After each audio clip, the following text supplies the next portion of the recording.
T, the right first. Tim Laudner does the catching. And Bert Blyleven, who was with the Twins back in 1970 and pitched in postseason play against Baltimore, is on the mound. And part of our World Series coverage, an inside pitch feature, Paul Molitor of the Brewers assesses Bert Blyleven. What makes Bert so difficult to face is that he never really develops a pattern against any certain hitter. He can throw his fastball or curveball any time during the count. Now, he likes to keep the right-handed hitter honest by throwing that fastball in, which makes his curveball even more effective. Now, to approach a guy like Bert, you basically have to concede one of the two pitches early in the count. But if he gets the two strikes, of course, you have to just protect the plate. So Bert Blyleven is on the mound tonight for the Twins, who figure to stay in a three-man rotation unless they have a 3-0 lead in St. Louis. And then we might see Joe Niekro. Lee Wire calls the balls and strikes tonight of the National League. Greg Kosk at first, John McSherry at second, Ken Kaiser at third, Terry Tata down the line in left, and Dave Phillips down the line in right. And just moments ago, Lee Wire doing a little bit of housekeeping. Well, I talked to Lee before the game, and I've always, and I know, Timmy, that you've referred to, we say that pitcher is on the black, and a lot of times you don't see the black around the edge of the plate. Lee Wire said, I'm the type of umpire, I don't give you the high and the low strike, but what I do, if you can pitch away or inside, the plate. But I understand why Lee gave himself every opportunity to make the plate as visible. You almost bring that plate up when you do that. Kind of skewer out that little edge right around the black part of the plate. And Bert Blyleven ready to work now on Vince Coleman. Game 2 underway with a strike. Vince Coleman, a switch hitter and more proficient from the left side, and that would figure with his speed. He's closer to first base. He hit 300 left-handed, 268 the other way. Another strike. And this crowd picking up right where they left off last night. Blyleven, the great curveball, 15 wins on the year, 11 losses. ERA right around 4.01. Timmy talked about the home runs, 46, 34 solos. And down he goes on 3.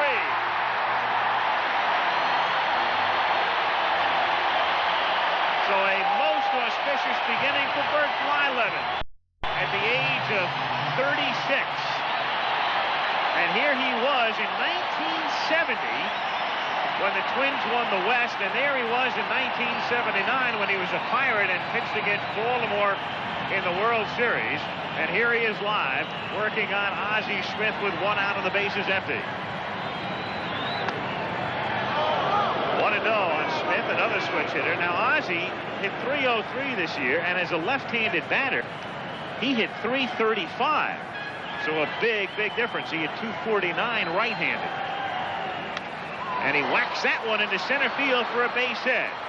So Smith, who drew a blank last night as the Cardinals were limited to just 5 hits, is at first base, and Ozzie can run, and Tommy Herr is the batter. Ozzie taking it right back through the originator. That's the best way to hit the outside pitch. If you try to pull that ball, you hit it to the second baseman. And if I'm in the Cardinals' shoes right now, I'd take off immediately.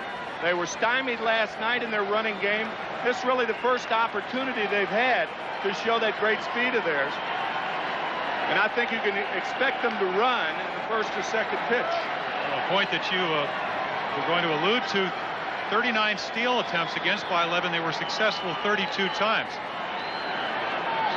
High leg kick. Laudner doesn't throw well. He bluffs going. It's a strike.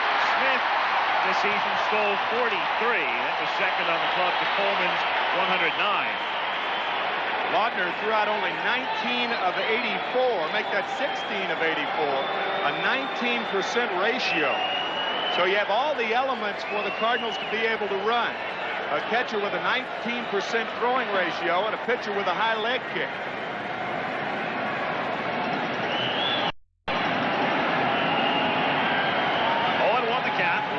Smith at first inning of game 2.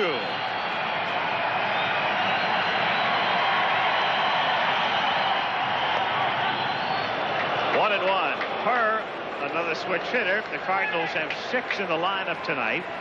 Tommy, unlike Ozzie Smith, a far better right-handed batter this year. Her this way hit only .242. Turned him around .297. The Cardinals basically, Coleman and Smith better left-handed batters. Her and Pendleton better from the right side. And McGee and Oquendo just about even.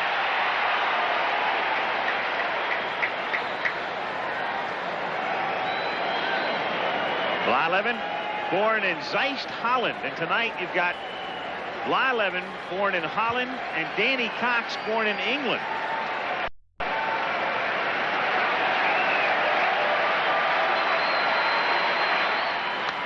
Fouled back, and the count 1 ball and 2 strikes.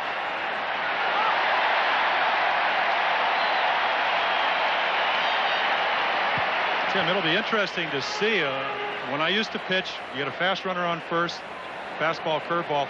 Threw many more fastballs because it takes less time to get to home plate. You give your catcher a better chance to do it. It'll be interesting to see whether Blyleven, who has the best curveball in the American League, will go with his breaking ball.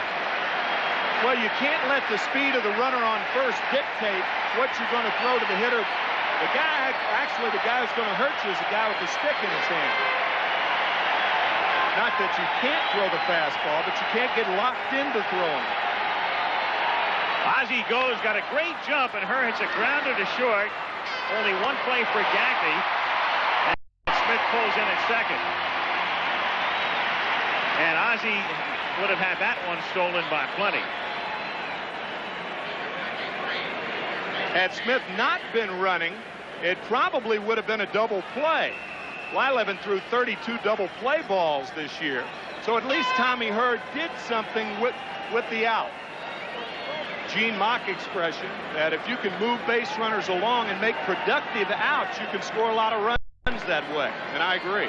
Dan Dreesen was sitting at home in April and May, out of a job, and here he is in the World Series, takes outside. Danny is familiar, if you follow baseball, many years with the Cincinnati Reds, and then subsequent to that, Montreal, San Francisco, and Houston. He was with the Astros in the spring, didn't make the club, went home to Cincinnati. Phone rang, and the Cardinals offered him a contract at Louisville. Strike. So he spent most of the year in the minors, and then St. Louis, looking ahead to postseason play, called him up before the September 1st cutoff date, and it turned out to be a pretty good move in light of the Jack Clark injury subsequent to that. 1-2 the count. That man came up with the foul ball. All right.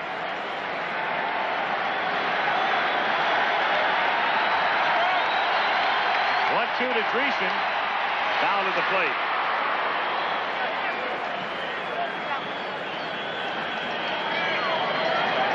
Danny, the first designated hitter used in the National League. He was used back in 1976 when the Cincinnati Reds of the Big Red Machine era played the New York Yankees, as you had a look at Whitey Herzog. 1-2 the count. And Blyleven bluffing back to second. Ozzie at second base. 2 down in the first inning with no score. Last night, the Cardinals drew first blood. They scored a run in the second, and that was that. Twins got 7 in the fourth and rocked 10-1. And Dreesen goes down on strike. So after a half, it's the Cardinals nothing, and the Twins coming up. Bardozzi, who homered last night, bats 8th, and the catcher is Tim Laudner. And they will be facing Danny Cox of the St. Louis Cardinals, and as part of our Inside Pitch feature, Tony Gwynn of the San Diego Padres assesses Danny Cox. When you look at Danny Cox's motion, you think every pitch is going to be a fastball, but in reality, he throws 3 different pitches: the fastball, the breaking ball, and this changeup. And I think the contact hitter has a better chance of putting the ball in play against him because he can wait just a little bit longer. Whereas the guy who's looking to try to drive the ball out of the ballpark, he's going to be fooled more times than not because, like I said, every pitch looks like a fastball. Defensively behind him, Coleman, McGee, and Ford tonight in right. Oquendo moves from right to third. Ozzie at short, Herr at second, and Dreesen playing first. Pena catching, and a big money pitcher, and he has proved it. And did he ever prove it last Wednesday? Danny Cox to face Dan Gladden. Well, his second complete game of the playoffs, 6-0 ball game against the Giants. He had thrown 3 home runs in the 4th game. Mostly all 3 on sliders, came back and just pitched very well. Not overpowering. I mean, he throws hard, but this type of guy back early in the year, April 29th, first Cardinal pitcher ever to not walk somebody and also strikeouts. Gladden lines to Herr. Gladden, of course, has seen Cox before. Dan coming over from the Giants.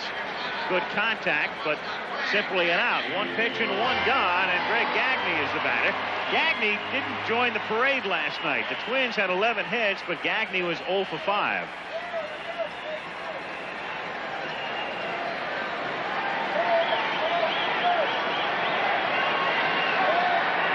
One out and the base is empty with no door. 1-0. I thought Tony Gwynn's remarks were very interesting about Cox in saying that every pitch looks like a fastball. Pitching an interesting business, one of the few businesses that when you're deceptive, it's called for. Most businesses you can't be deceptive and it'd be legal. In the air to right field, Kurt Ford looks up into the ceiling and has no problem. 2 down. And again, the Metrodome. And it's much discussed during the regular year. Fans who follow this sport know all about it, but we bring it up more often than a regular fan would like to hear, because there are so many people who only watch the World Series or postseason play, and it's an obvious detriment to the visiting team. They all say 3 or 4 days to get used to it. And by that time, you're gone. Unless you're playing in a World Series or a playoff. Kirby Puckett hits it over the mound, and there goes Ozzie to the right side and makes it look easy. And a very easy inning for Danny Cox. He sets the Twins down 1-2-3. No score after 1. Opposite side of second base, on the second base side of second base, and he was playing a straightaway shortstop for Puckett. Probably a play he's made over 100 times in his career. Yep. And you just begin to take him more and more for granted. No score. Second inning, and Willie McGee looks at a strike. McGee had 2 of the Cardinals' 5 hits last night. 2 singles.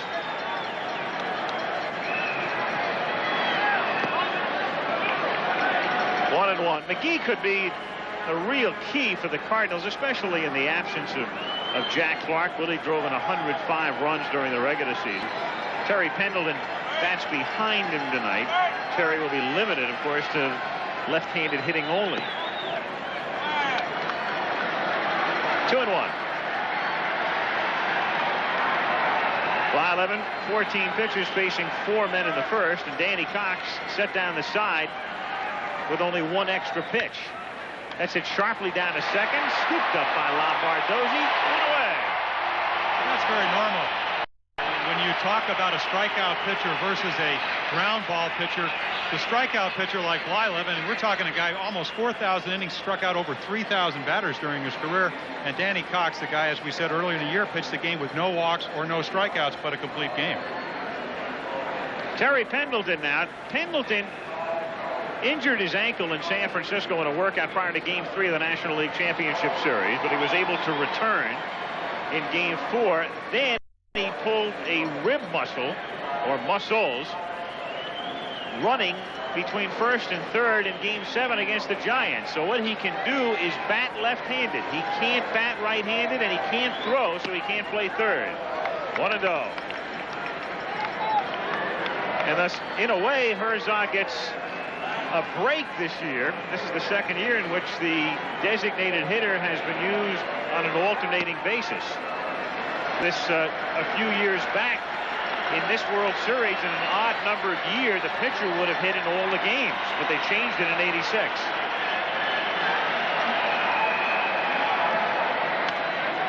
Rip foul. 2-1.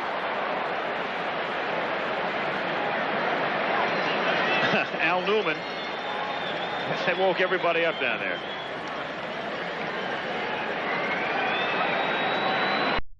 Pendleton told me before the ball game that he can run once he gets underway. It's very difficult, however, his first 2 or 3 steps out of the box. 3-1 on Terry.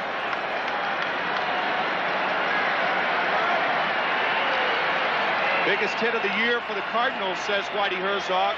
The 2-run homer off Roger McDowell, September 11th. That tied a ball game in the 9th inning with 2 out at Shea Stadium. The Cardinals went on to win that game, and they beat Dwight Gooden the next day to run the lead to 3.5 games, and the Mets and the Montreal Expos could never catch up. Lee Tunnell looking on from the bullpen. He was activated for the World Series, inactive during the LCS. Hit down the line and curling foul. Funny that the Cardinals can look back to that Pendleton home run as their key to holding on and holding off the Mets, and yet when you ask the Twins what's the key play or key point in the season, you're going to get 24 different answers.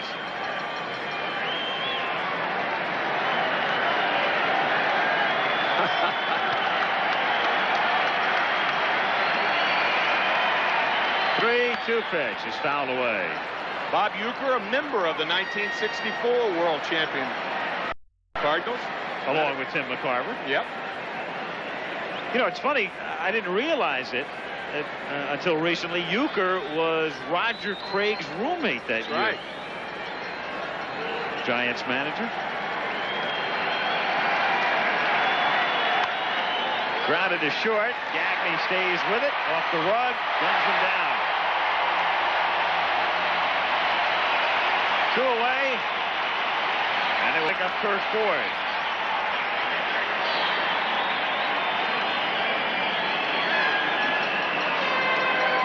Well, 3-2, you don't want to walk him, so you throw a strike, you challenge him, he hits it on the nose, but right at Greg Gagne.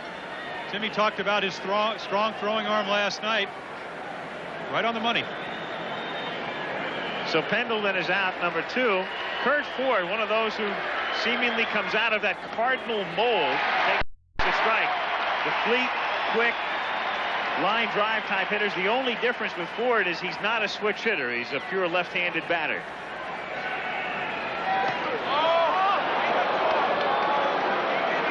One and one. Good speed, good outfielder.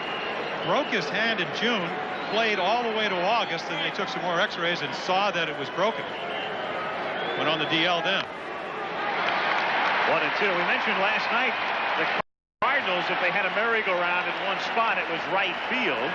They used 10 different starting right fielders, and as you look at Whitey Herzog and Jack Clark, Whitey has also had Todd Worrell and Ricky Horton playing out there on occasion. And Jack Clark, an ex-right fielder. Right. Checks his swing. 2-2.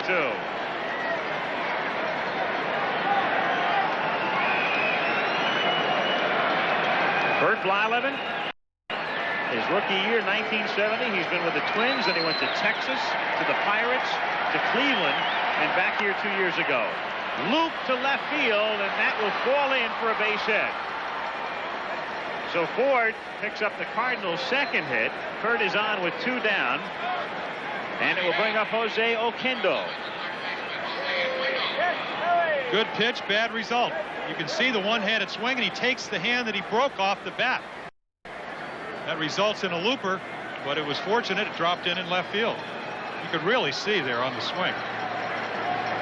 You rarely see a hitter release the bottom hand. If he's going to release a hand, it's usually the top hand, but because Kurt Ford broke his right hand, he released. That was really a strange-looking swing. Good result, strange swing. Oquendo takes outside. Ford at first, 11 steals, but he was also caught 8 times. Nick Leyva, the third base coach, looking down at Oquendo. So Ford is at first with 2 down. The graphic saying Oquendo started at 7 different positions. He also pitched, and the only position he did not play this year was catcher, and he did that in Little League. Runner goes, and it's fouled away. 1-1. Ford had a good jump then, but because Oquendo was hitting left-handed, he really couldn't see what kind of jump he had. With a count 1-0 and a right-handed hitter, you can see the runner and kind of gauge and guess what kind of jump he had. He was 4 steps gone before Burt came down with his left foot. But because Oquendo was hitting left-handed, he couldn't see Ford get the good jump.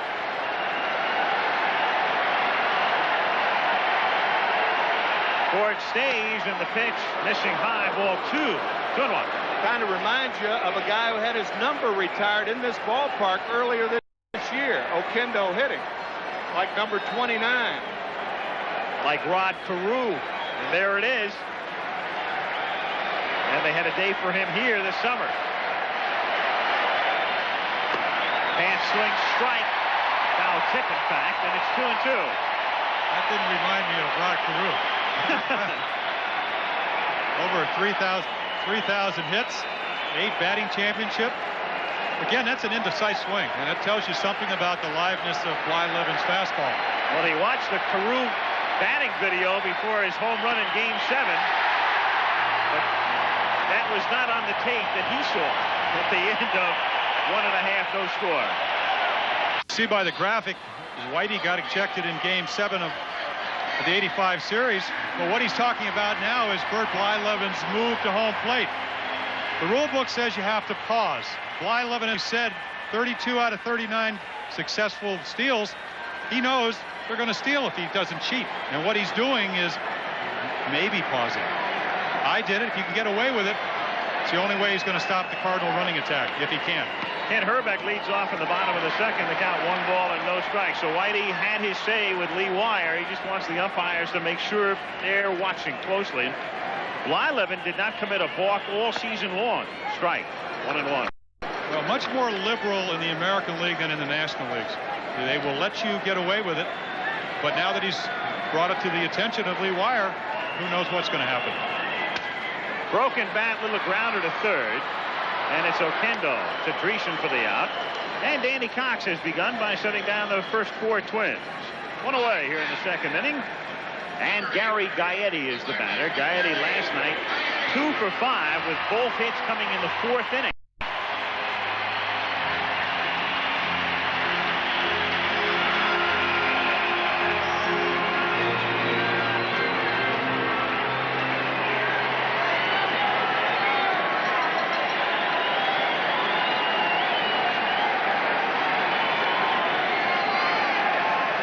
Danny Cox, born in England, but he grew up in Georgia. Drafted by the Cardinals in '81 and made his big league debut in 1983. Strike, 0-1 the count. Matter of fact, last fall, Danny, as you see Randy Bush on deck. Danny Cox went back to Northampton, England, and visited his birthplace last fall. To deep left field, and Gaetti has hit it out.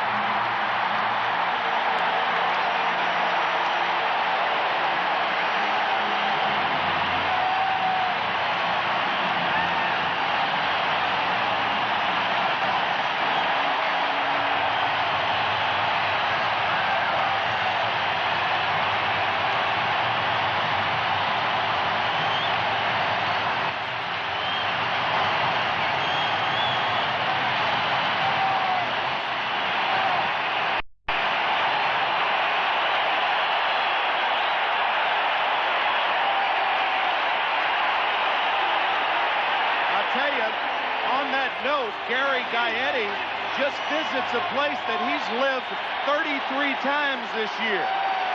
Make that 34, his 3rd postseason home run. A high slider from Danny Cox. And Randy Bush takes a strike.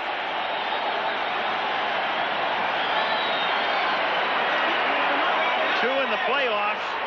In his first 2 at-bats, and now 1 here after 31 in the regular season. Well, what makes him such a great home run hitter is in the playoffs, he took a fastball away and drilled it over the right center field fence. Then Doyle Alexander threw him a breaking ball, did the same thing over the right center field fence. Hanging slider, jumps all over it, pulls it. Another home run. So 1-0 Minnesota, 1 out, bases empty in the second inning, and Randy Bush takes a strike. And down he goes. So Danny Cox picks up his first strikeout. 2 down here in the second inning. And Tom Brunansky is the batter.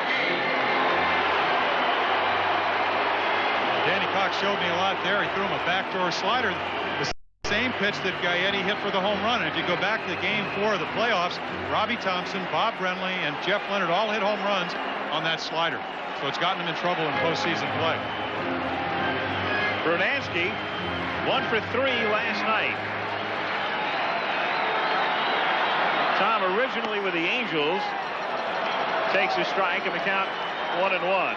But Brunansky came over here in 1982, and he and Gaetti and Herbeck and Puckett have pretty much grown up together with the Minnesota Twins and formed the nucleus. 1-2. That was a good shot. It's easy to tell a slider from a curveball. Bert Blyleven's curveball, for instance, goes down. Danny Cox's slider goes parallel to the ground. So without having being told at home, you can really figure out what the pitches are. Another slider. And another strikeout. So he gets Bush and Brunansky on strikes, but Gaetti hits the home run to give Minnesota the lead. 1-0 Twins after 2. Back after this word from your local station. Go to the third inning. Pena to lead off for St. Louis. He bats ninth, and so does Laudner for Minnesota. And you know why when you look at that graphic. Lance Parrish, of course, trying to adjust to the National League and had a shaky year. But I've got a feeling that Lance Parrish is going to come back and have a good year next year after having adjusted to National League pitching. And this fellow should have a good year next year, too. Tony Pena. He was hurt. He went to glasses at the end of the year. Pena will probably play some winter ball. He normally does, and he'll experiment with contact lenses there. But they didn't want him to get adjusted or have to get adjusted to contacts during the regular year. 1-1. So he goes with the specs, and he had a good LCS. Pena, Coleman, and Smith. 1-0 Twins in the third. 1-2 on your prototypical Pena swing. Well, we saw it last night, and I don't think it's going to change. The only thing that might change it is, what a great shot from home plate is the curveball from Blyleven. What Paul Molitor said is you see him just miss the high fastball. Again, that's a tough pitch to hit. It's just high enough where you see it, but it's tough to get on top of it. Remember, Paul Molitor talked about the fact that he'll throw any pitch at any time. Let's look if he throws him a curveball. And he did. Threw it just west of Edina. Well, that's the big difference between Blyleven now and the 1970 version when he came up as a teenager and won over 10 games. He drops down on the curveball sometimes, so it makes it even more deceptive. Can't tell from this angle, but you can tell by the swing. Goes down on his right hand to keep his balance. Way out in front. 4 strikeouts now for Bert Blyleven. And Vince Coleman is the batter. Coleman went down on 3 pitchers in the first. Vince now 0 for 5 in the World Series. And very late there, 0-1. Well, it's almost like the scouting report on Blyleven. He has a great curveball. You better look for it. And it looks like Coleman is really sitting on the curveball, and he hasn't thrown him one yet.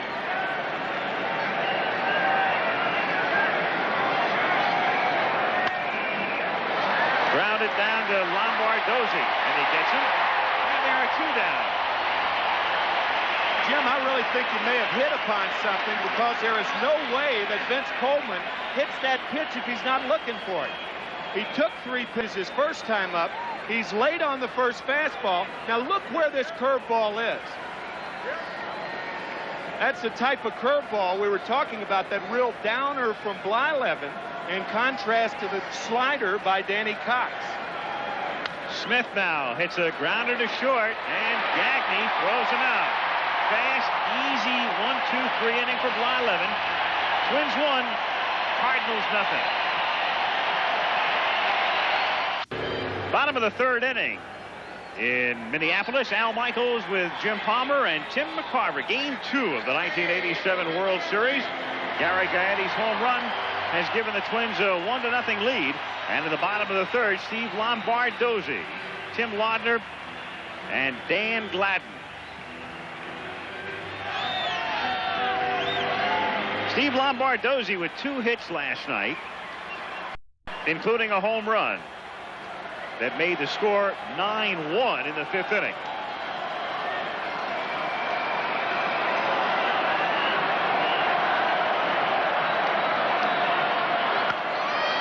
In the air to center field. Now McGee had trouble last night, and he staggers a bit here, but keeps his eye on it to make the catch. There will be nothing routine to the outfield. No, and I talked to Willie. He had, as you said, had trouble on a couple of balls last night, and he said what happens is the ball goes up, you don't see it, you got to pick it up. Right there, you can see that little move. He has seen the ball. Usually you see the ball off the bat. Not here at the Metrodome unless you're used to it. And that's what makes it so difficult playing here. The batter is Laudner. By the way, last night we speculated that Puckett may have had trouble because of the white handkerchiefs and picking up the fly ball to center field that he got a late start on. He said he thought that the ball was going to go a lot further than it did. And that's the reason he got the late start. Laudner swinging at a fastball on the count 1-1.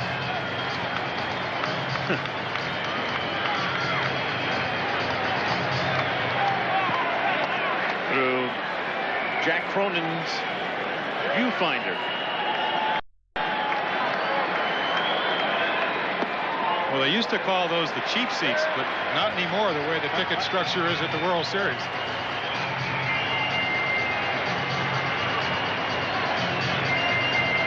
Two and one to count. Laudner, a 191 hitter during the regular season, but with real good power. Fouling it away. You make a mistake, he'll take it into the seats. Meanwhile, earlier today, Rick Stelmazik, the Twins coach, with our camera out in center field to give you an idea of how you can lose it in the roof. Slow motion. This will give you a pretty good idea. Yeah. There it is, that little speck, yep, that little dot. So you're right in the middle of the action. Chopper foul.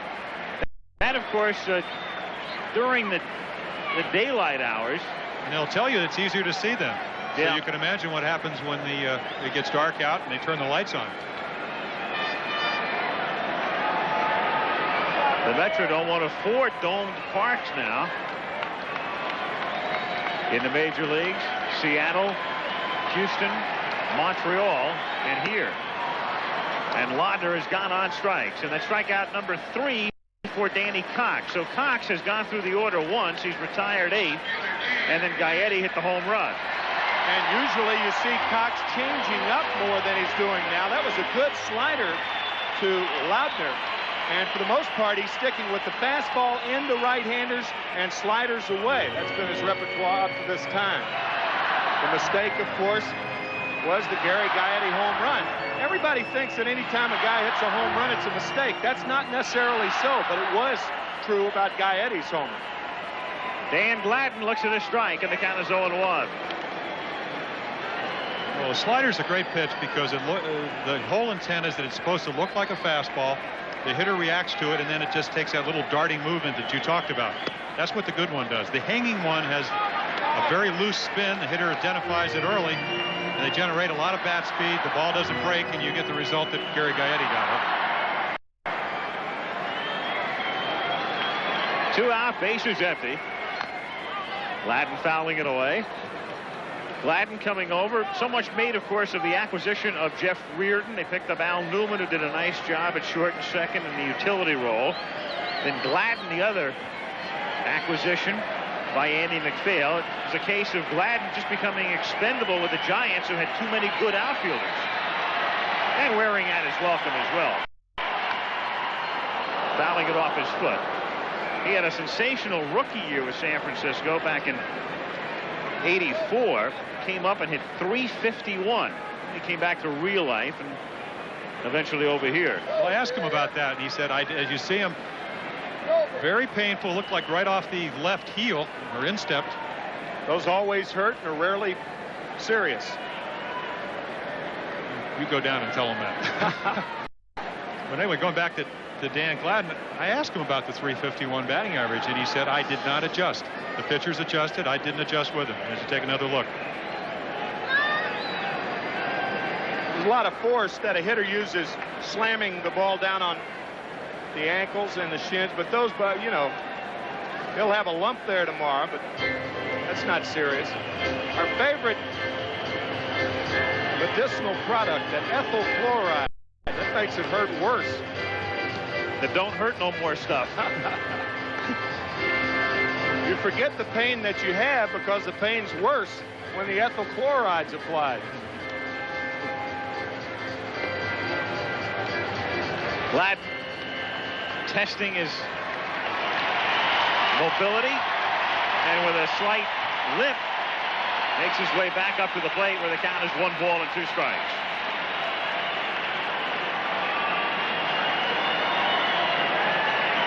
Two out, bases empty, 1-0 Minnesota. In the air to right center field, Ford calls for it and makes the play. Twins gone in order. We'll go to the 4th. 1-0 Twins. Done by Gary Gaetti. The difference, Lee Majors looking on. Kurt Gaddy Jr., I'll get you for this. Twins all the way. Thank you. Seems excited. Message to our producer. I wonder if Majors goes all the way back to when the Twins were the Washington Senators. Outside to Tommy Herr. A lot of people forget that Washington was the original franchise, and when the American League expanded in '61, what happened was they added, at that time, the Los Angeles Angels, now the California Angels, and they added an expansion team, the Washington Senators. And the old Senators moved here with the Griffith family. And then the expansion Senators of the '60s subsequently moved in '72 to Texas, and are now the Texas Rangers.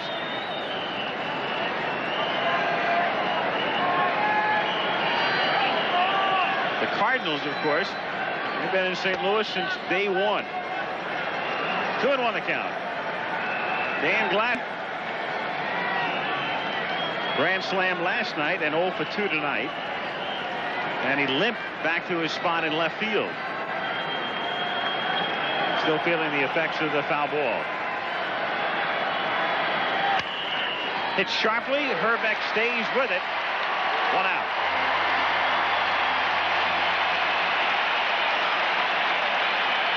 Ken Herbeck. Good fielding first baseman. Well, you see it every Monday night when you do football. Big guys with great agility. Soft hands we talked about last night. Gets right in front of the ball. Over 250 pounds, yet you'd never know it until he hits the baseball. He says he is currently at 246. Dreesen takes a strike. Herbeck said he lost some weight this spring. He said, I didn't want to look like a pig on my baseball card. He said he was real disappointed because he's going to have to miss the first opening of the bowling league. A regular type of guy until he puts a bat in his hand. 34 home runs this year. Meanwhile, Dreesen, his opposite number, the Cardinal first baseman, hitting here with 1 out of the bases empty, and the count 1 ball and 1 strike. Danny struck out in the first. A little change is hit down to Herbeck, and again 3 unassisted. 2 gone. Meanwhile, Blyleven getting everybody to hit the ball on the ground. The only Cards who have not hit it on the ground were Ozzie Smith with a line single in the first, and then Kurt Ford had that little looping opposite field single in the second inning. Well, that solves the problem of having your outfielders having to find the ball in the dome. And it's something you touched on. He had 32 double plays this year. A lot of base runners, over 100 walks with 101, and about 250 some hits.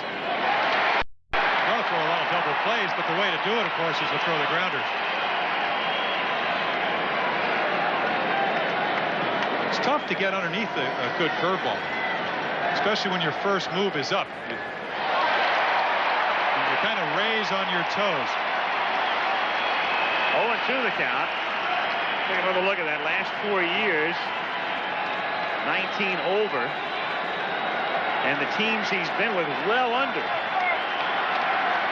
Well, there's always been a knock that he has not been able to win the close games. And he gets McGee on strikes here. That's 5 through 4 for Burt.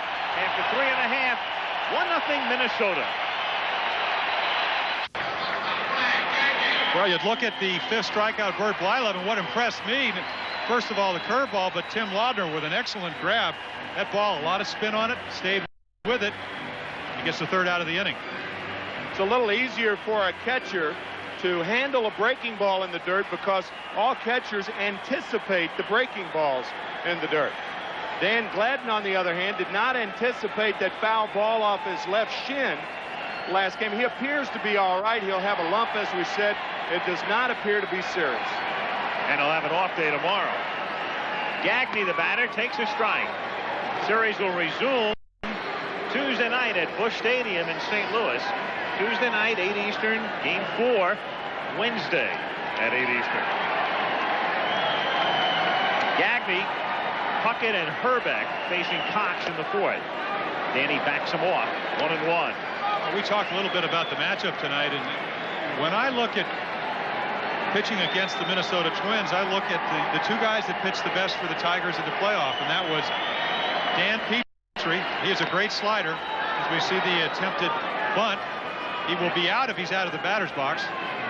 No, foul ball. The wire right there. And then the second pitcher I looked at was effective for Detroit was Eric King. And so take another look at the bump. Ruling being if he's out of the box, he is out. Lee Wire doesn't think so, so he'll swing again. But going back to that, Cox has the talents of both King and Petrie. He's got the slider of Petrie and the fastball of King. Half swing protecting the plate, still 1-2.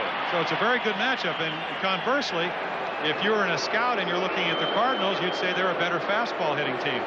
And Burt Blyleven, 5 strikeouts, has a great curveball.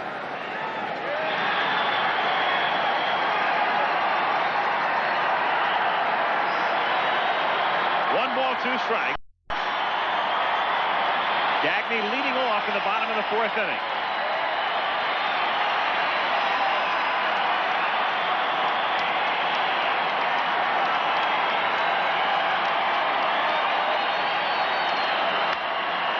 Off the fists on one hop to Dreesen, and he'll do it himself.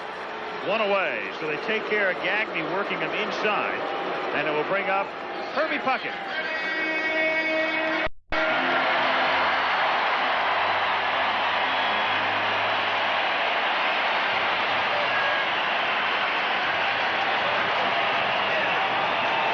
Dave Allworth with Major League Baseball and the booth right next to us.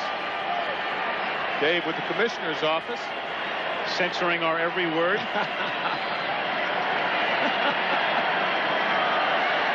Kirby Puckett throws to the gap in right center for a base hit. Ford cuts it off and holds him to a single.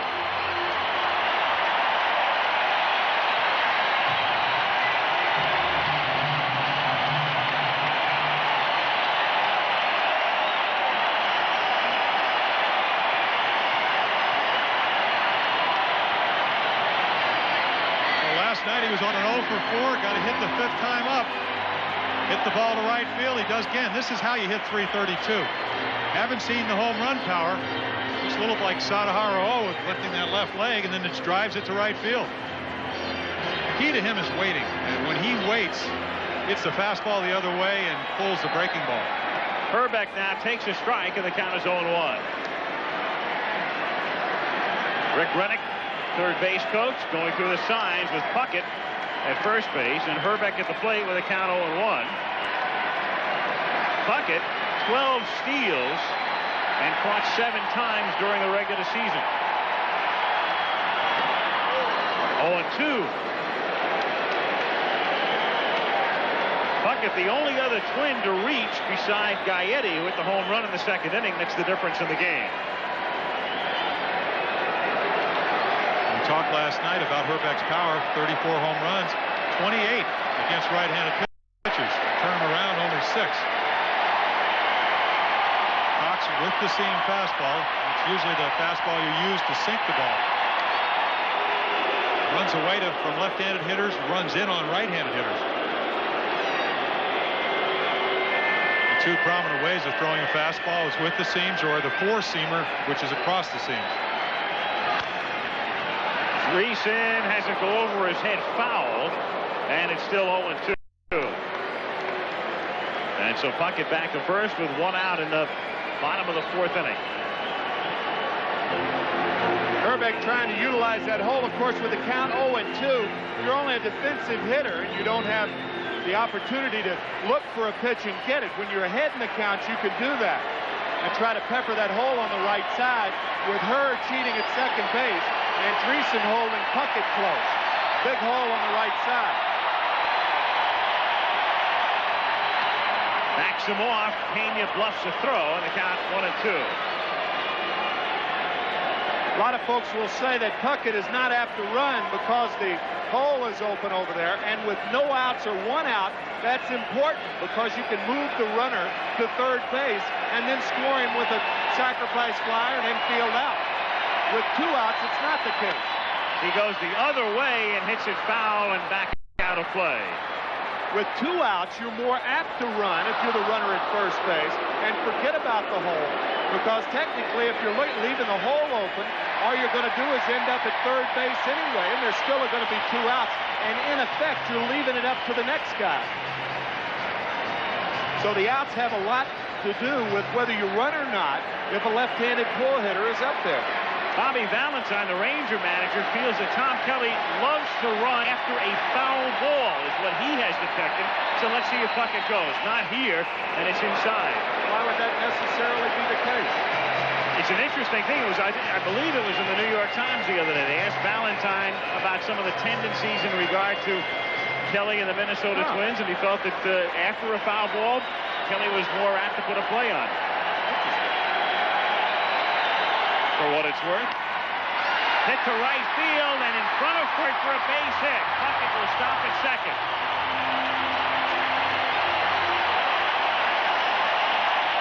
So 2 on with 1 out, and Gaetti is the batter.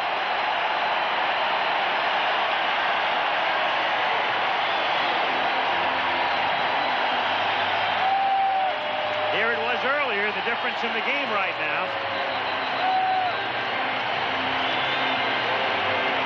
Center to Gaetti before, and Gary in a position now to do yet some more damage. Debbie Gaetti. Gary's wife settling back to watch her man come up here with 2 on and 1 out in the fourth inning. Gaetti leading both leagues in double plays, and interestingly, the National League leader, if you can believe it, was Willie Gee in grounding into double plays at 24. Willie, Whitey Herzog said, I wouldn't believe he hit 24 in a lifetime.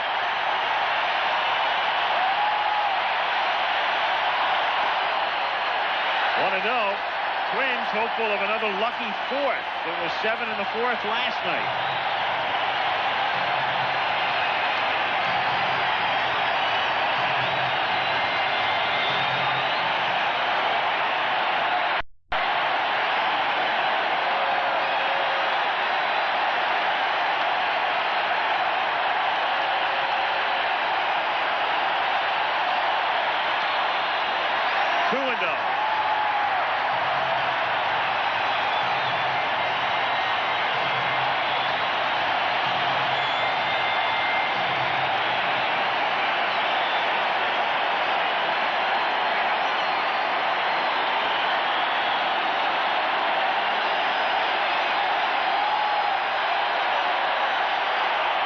Behind Pena to advance the runners and take the Twins out of a double play possibility.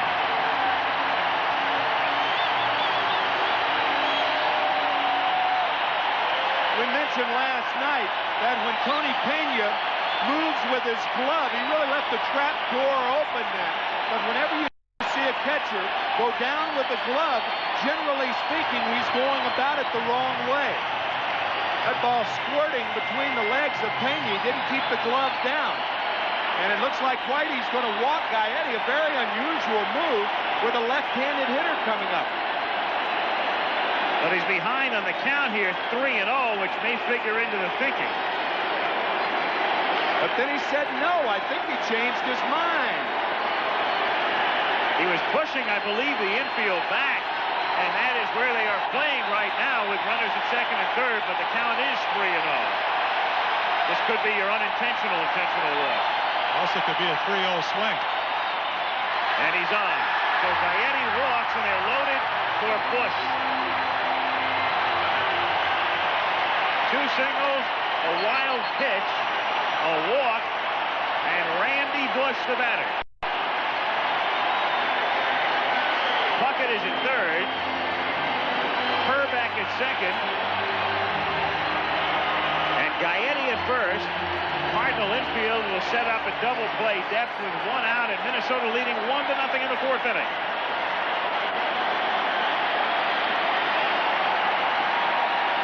You see that graphic we said last night, the league average is 50%, so Bush is 10% better than that. As Timmy said, a fly ball will score a run. Most likely a ball hit to the left side. If it's not hit to the third baseman, to score a run. So you have a lot of opportunities. If you're Randy Bush, look for a pitch up in the strike zone, try to hit a fly ball and drive it. 0-1. I'll tell you, the middle infielders, because of their double play depth, are committed to go to second base on a ground ball that may not have double speed. However, at first and third, Dreesen and Oquendo, respectively, on a ball that's not hit sharply, they may come home. Out in front, 0-2. And obviously the same thing applies to Danny Cox. A changeup and a beauty. The first one of the night. Yeah. Bases loaded, you go with your pitch you haven't thrown all night. Amazing, but effective. And he did that. He threw that change in a couple of very propitious spots against San Francisco the other night. Well, in that shutout, Al, he got 3 big double plays. That's what he needs here. Whack down into the corner, and that will score Puckett. It will score Herbeck, and the Twins lead 3-0.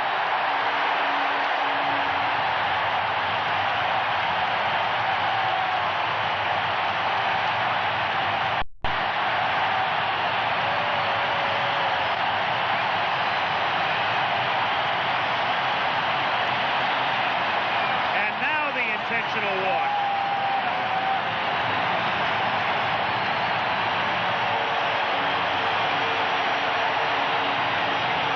A look from the right field camera. Came back with the same pitch, another changeup up in the strike zone. Bush whacks it into the corner.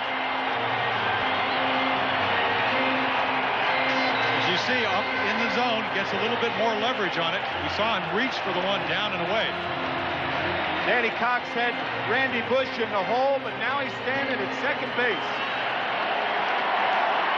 Hey, that really frustrates a manager to drive a hitter into the hole 0-2 and then pitch to him like it's 2-0. I talked to Mike Rourke, the pitching coach of St. Louis, and he said everybody says as a pitcher you have to make perfect pitches. He said you don't. He said in 4 or 5 or 6 instances in a ball game you have to make the right pitch. Danny Cox wasn't able to do it then. Well, your definition of pitching, Jim, staying ahead and then expanding the strike zone. Danny Cox got ahead, but he didn't expand the strike zone then. Cox will issue an intentional walk. The delay because of the debris while they cleared it from the field, he had weight. And in the bullpen, Lee Tunnell, who was not eligible in the playoffs, but when Clark became ineligible because of his injury for the World Series, they activated Tunnell.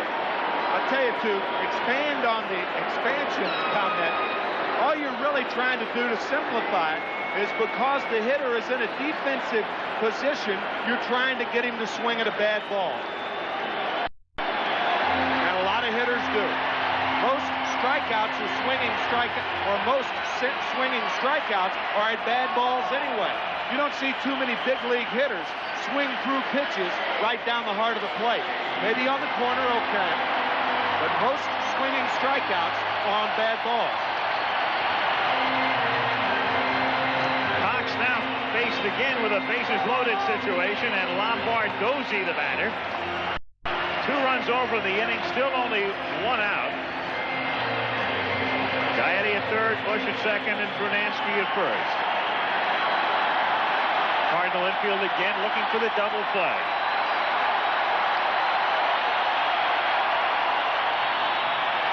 One to go.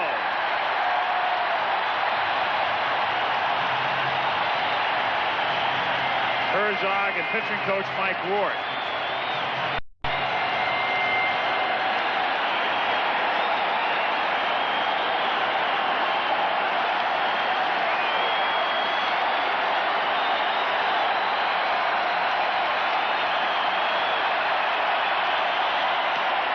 Good pitch, 1-1. Well, that's his double play pitch. Slider down in the strike zone. As Timmy said earlier, you think it's a fastball. You want the hitter to try to go after, reach for it, hit a ground ball. But Tom Bardozzi, after 2 hits last night, a single and a home run, must be seeing the ball pretty well. He laid off that pitch. It was not a good pitch to hit from a hitter's perspective.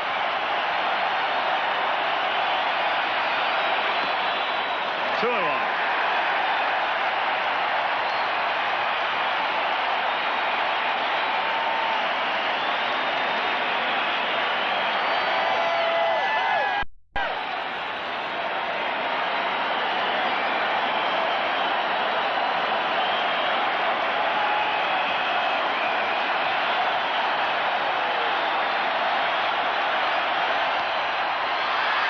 Swing, fly ball, tagging is Gaetti. Coleman makes the catch and he holds, and the throw is cut off by Oquendo. So Lombardozzi with a medium fly ball and not deep enough to score Gaetti. 2 down. A great 2-1 pitch out. We talked about that slider, came right back with it. Had Lombardozzi reaching for it. Interesting, and one of the most difficult things, we take a look at the swing. Slider, you can see the one-handed swing. Coleman's a good left fielder only because he can get to the ball in a hurry. Does not have a good arm. And get rid of the ball quickly. Yes. That's true. He sets himself up to throw the ball quickly. He does not have a strong arm. However, he did have 16 assists. But often you see outfielders with poor arms with the most assists. It's not the case, however, with Glenn Wilson of the Phillies, who led the National League in assists with 19. Buck 90 fan club is for Laudner, whose average was 191, so they shortchanged him. And he hits it into left field for a base hit. Gaetti comes in to score. Here comes the throw to the plate. Pena's tag is not in time on Bush. 5-0.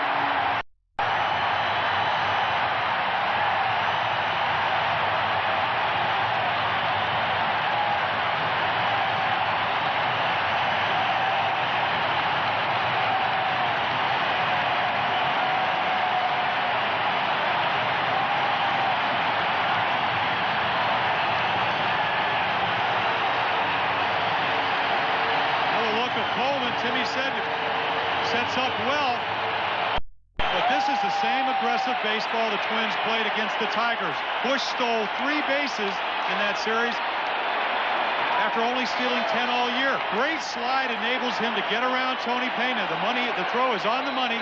Look at the slide, back edge, and Lee Wire right there to call it. Pena really can't do anything other than what he did. It was just a marvelous slide by Randy Bush, and it looks like Whitey Herzog is saying that right now. Well, 7 runs in the 4th last night, and 4 tonight. Whitey's going to need a 5th after the 4th.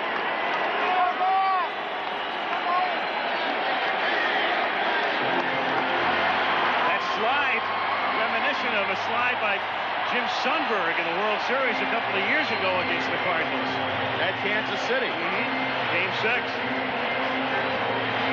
Well, you can afford to take chances. Normally, if you're behind, you may not send Bush because of the fact that Coleman gets to the ball in a hurry. But with a 4-run lead, you can take chances like that. Pena blocks it, no advance. Brunansky is at second base.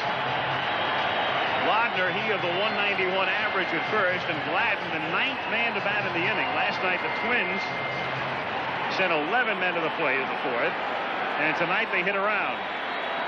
That's what you said about outs. 1 out, you don't take a gamble. 2 outs, you do, and it paid off.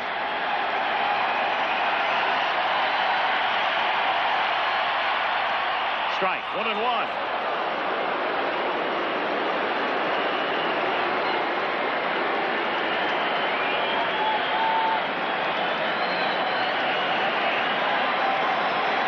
Those of you with the 4th inning in runs pools will be on your way to Europe next week. First class. 1-1 the count. You talk about a team peaking at the right time. The Twins, I mean, they're playing near perfect baseball. They're getting great pitching, great defense, and a lot of hitting. I mean, a lot of hitting. The apparent trend seems that the first time around the order, they've not been able to solve McGrain last night or Cox tonight. But the second time, and again, we talked about how tough it is sometimes to, even with scouting reports, to know what a pitcher is going to throw. 1-2 the count. And Gladden, and they check at first base, and no, says Cox. Pena wanted him to check. It was all Gladden could do to get away from it. 2-2. Well, you saw Paul Molitor or Tony Gwynn earlier in the game saying that Cox will ride the ball in on the hitters, and he certainly does that to Gladden right here. That is a purpose pitch.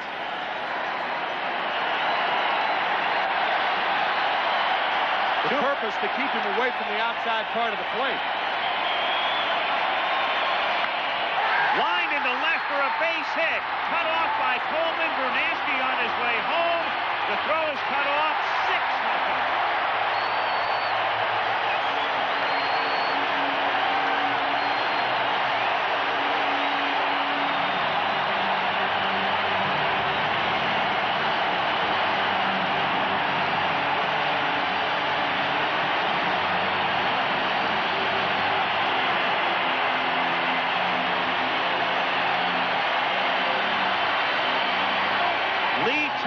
Coming in. Danny Cox going out. 6-0 Minnesota. Now, we talked about him being a big game pitcher, and what did Mick Jagger say? You can't always get what you want. I think right now you assess what went wrong and hope you get another chance. Here's Gagne now, the 10th man to bat in the inning. Lee Tunnell, who started the season in the minor leagues in Louisville, for the Pirates for a couple of seasons, and this year with the Cardinals, swingman, made 9 starts and relieved in 23 other games. Little looper down the line. That's trouble, and that's a base hit. And that will score another run on a double by Gagne.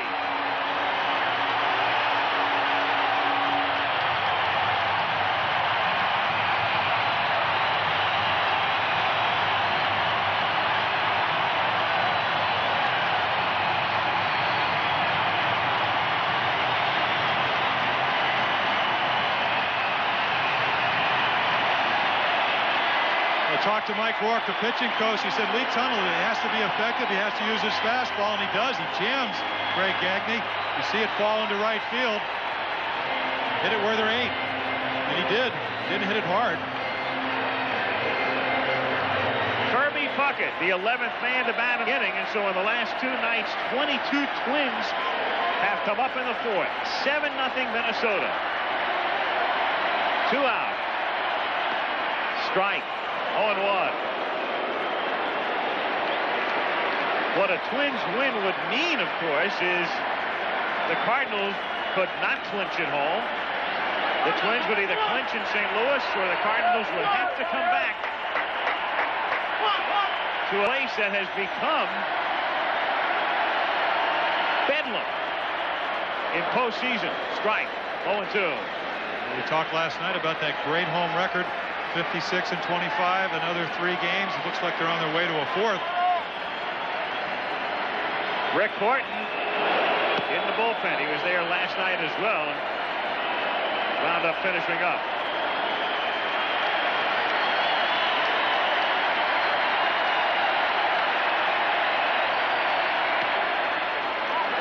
One and two. Whiting. He's given up the lounge chair tonight for a more conventional seat, but he's got the same view. Gladden is at third. Gagne is at second.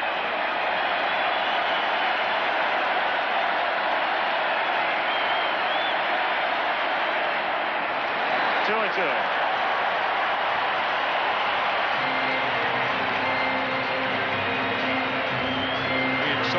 Ricky Horton, the reason he's up is because Herbeck's on deck. So it's a pitcher, you want to make a perfect pitch. You know, if you give up 2 runs. Every 2-2 count, the Twins take their hats off. Very strange. The third, and Oquendo throws him out. So they get Puckett, but in the inning, 11 men come to the plate.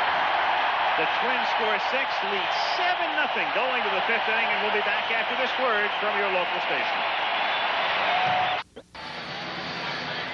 Yes, the roof is still in place at the Metrodome. A wild scene, though, underneath. And tomorrow night, Monday Night Football. And Frank Gifford and Dan Deerdorf will be at Texas Stadium in Irving. The Washington Redskins against the Dallas Cowboys. And then when Dan comes back to St. Louis, his hometown, on Tuesday, I'm sure Whitey will try to activate him as a DH. He's got to do something. Cardinals having enormous problems scoring runs. 1 last night, none tonight. They got the 6 in Game 7, but only 1 in Game 6 against the Giants. But that was enough to win the game. Pendleton fouls it away. I'll tell you, Dan Deerdorf's business, designated hitter, took on a little bit of a different tone, Yeah. did it not, for 14 years?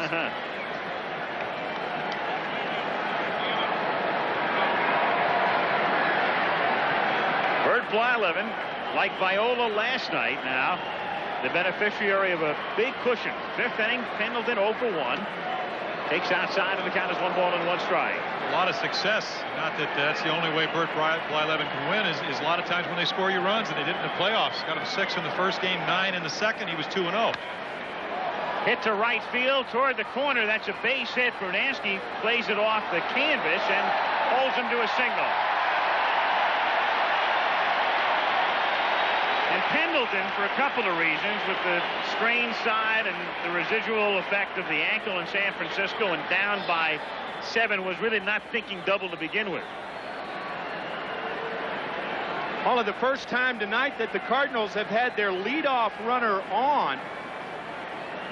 And they only scored 1 run last night. Only the double in the 2nd inning was the only other time they've had their leadoff hitter on. Only the 2nd time in 2 games, 14 innings. So Pendleton with a long single, and Herbeck can afford to play off the bag with this big lead as Ford takes outside, ball 1. Well, if it wasn't 7-0, you would have seen Pendleton, even with the bad ribs, most likely go to second base. It's another part of the home field advantage. Brunansky's ability to play the right field corner so well, and a strong throwing arm, as you saw.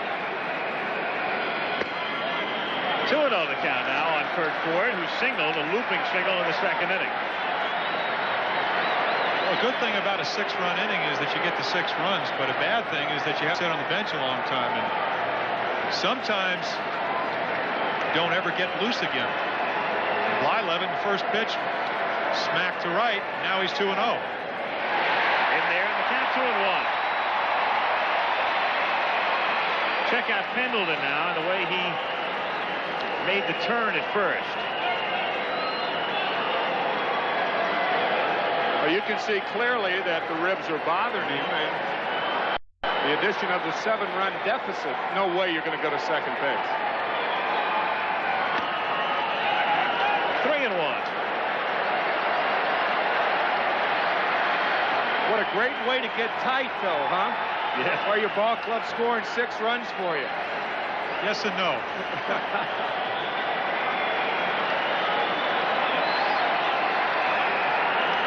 And he's on a pitch all the way to the backstop for ball 4. Pendleton stopping at second base as it carried him right back to Laudner. So the Cardinals with runners at first and second, and nobody out in the 5th inning, and Oquendo will be the batter.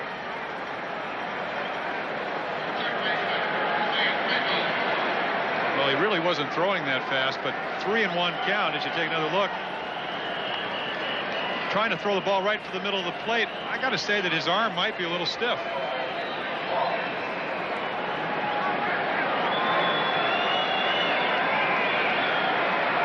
So Herzog, hopeful his Cardinals can muster something here.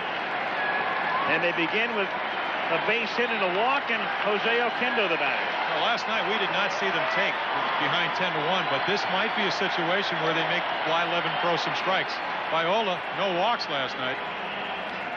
It was obvious to Whitey that he was going to throw the ball over the plate. I'll tell you, that part of the game has changed, I think, for the worse. You would never know whether a team's behind more than 2 or 3 runs in the middle innings. The way the game is played nowadays, because guys don't take as often. They don't take that strike anymore. It was in vogue 2 decades ago, but not so now. Oquendo hits a ground ball to Lombardozzi, who juggles, and it costs him a double play. He does get the out. Sharply hit, tailor-made. Instead, simply an out at first base as Pendleton goes to third and Ford goes to second. As you said, Timmy, or Al, perfect double play right to Lombardozzi, but it comes up. Can't see from that angle, and he gets the out at first. Didn't look, Tim, that he was anticipating the pivot. Ball comes up right there off the heel of his glove and keeps a double play in order, but keeps him from getting one, too. Well, that's true, but with the 7-run lead, 1 out is very important, and infielders keep reminding themselves, make sure the sure out. But certainly that ball is a double play ball. Pena the batter with the infield back, and he hits a ground ball to third. That'll score a run. Gaetti throws to first for the out, and Ford advances to third. Gary, at that point, just thinking about one thing with his big lead and getting the out. Ford held up between second and third, and then advanced once Gaetti made his throw across the diamond. So the Cardinals are on the board, and it's 7-1. As a matter of fact, had Gaetti gone to second, he could have gotten Ford in a rundown. Ford was hung up. But with the, as we said, the infielders, first thing that they want to do is make sure of 1 out. You're going to give up a run for an out with a 7-run lead, and that's what Gary did then. Coleman now 0 for 6 in this series. Ford at third, 0-1.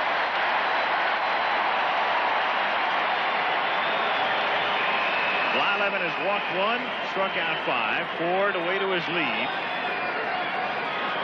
2 out in the 5th inning. And it's grounded foul, and the count is 0-2. So often you look at the big lead and you think that it's sometimes insurmountable, but I'll tell you what, if Coleman gets a hit at 7-2 and you know he's going to steal. Yep. Did 109 times this year. So what you're talking about is a 7-2 game with a guy on second. The next guy gets a base hit, it's all of a sudden 7-3. You start looking down the right field line or left field line to see if they got somebody in the bullpen. Cole, strike 3. Cardinals get a run in the 5th after 4.5. 7-1, Minnesota. Success Stories, brought to you by Citicorp. In the history of baseball, 9 teams had attempted to come back after losing the first 2 games of the World Series at home, and 9 teams had failed. That is, until the 1985 Kansas City Royals came around. The Royals rewarded manager Dick Howser's confidence with a dramatic come-from-behind 7-game triumph over the St. Louis Cardinals. The Gutty Royals had survived seemingly insurmountable odds and succeeded in bringing the franchise its first World Championship. You can see the dream of success in the eyes of people all across America. At Citicorp, we understand the dream. That's why, as Citicorp and Citibank, we've become America's largest financial services organization, already helping 1 in every 5 American families, with more home mortgages, more student loans, more MasterCard and Visa cards than any other company. We'd like you to get to know us better. Citicorp, because Americans want to succeed, not just survive. Listen to the heartbeat of America. To all the people who work, this special salute from today's Chevy truck.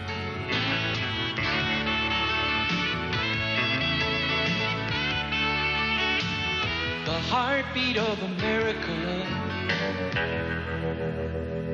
That's today's Chevy truck. Thank you. Kent Avery. Big promotion, important project. You're really on the go. Next step, VP. But didn't your client just stop you from using her phone? Oh, minor faux pas. Once she found out that you are. Commercial, here's what Whitey Herzog was doing. He again is talking about Bert Blyleven not coming to a stop. And with Terry Pendleton at first base on that 2-1, 3-1 count to Curt Ford, who was yelling at Lee Wire, the home plate umpire, telling him that Blyleven was not coming to a stop, and therefore the pursuing argument. Herbeck now in the bottom of the 5th inning to start things off, followed by Gaetti and Bush. Minnesota leading 7-1, trying to go up 2-0 in the series. Off day tomorrow, game 3 Tuesday at Busch Stadium. 2-0.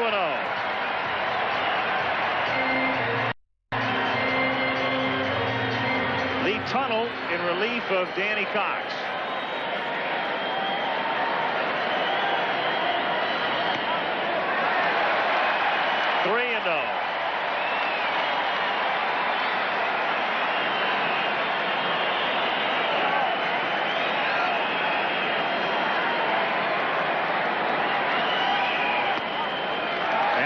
Herbeck on 4 pitches to start the 5th inning, and it brings up Gary Gaetti, who got the Twins started tonight with a home run in the 2nd, and he drew a walk when they sent 11 men to the plate in the 4th.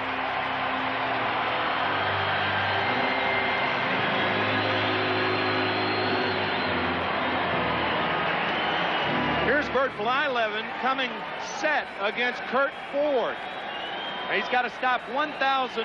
Now, it's true that he didn't stop, but almost every pitcher, when they go to the stretch, do that. And Whitey Herzog trying to get some kind of advantage. But you rarely see an umpire call that play consistently. Whitey, who watched his team lose in '85, 11-0 in Game 7, 10-1 last night, and trailing 7-1 tonight. 2-0. So Tunnell can't find the plate, and Pena and Rourke both go to the mound.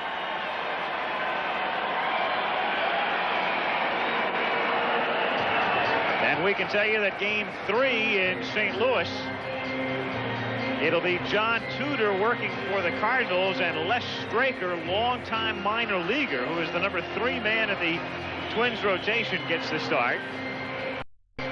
4th game on Wednesday night, and Tom Kelly has said Joe Niekro will start if the Twins lead 3-0. Otherwise, he comes back with Viola. Whitey Herzog hasn't announced the starter. He probably would be inclined to be thinking about Matthews, the left-hander. He can't pitch Cox. He can't pitch Tudor. McGrain was hit hard last night.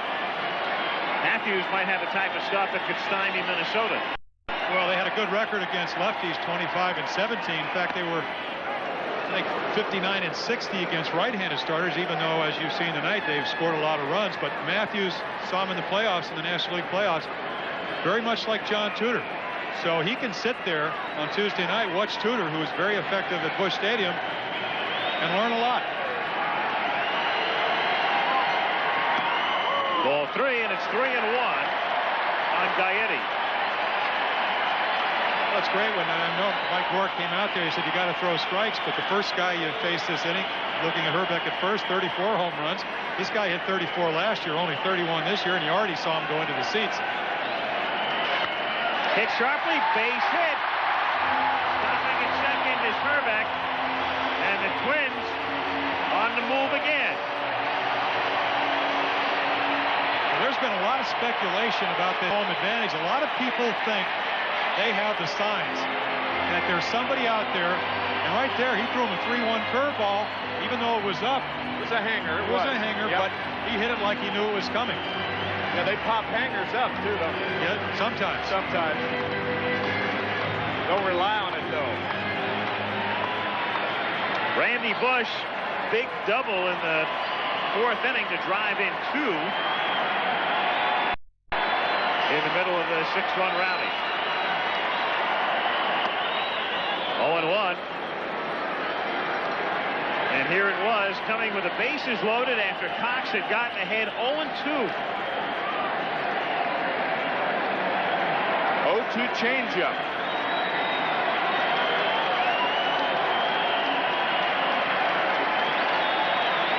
nobody out. 2 on for the Twins. Fouled away. Twins in the American League Championship Series with great poise and playing with confidence and winning in 5. You know, I think the most impressive thing they did, not only winning the first 2 games at home, but when they went to Detroit, the one game they lost, you'll recall they were down 5-0, went ahead 6-5, lost on a homer by Sheridan. That was a bitter, bitter loss, the type that could bury a team, but they bounced back from that loss to win the next 2.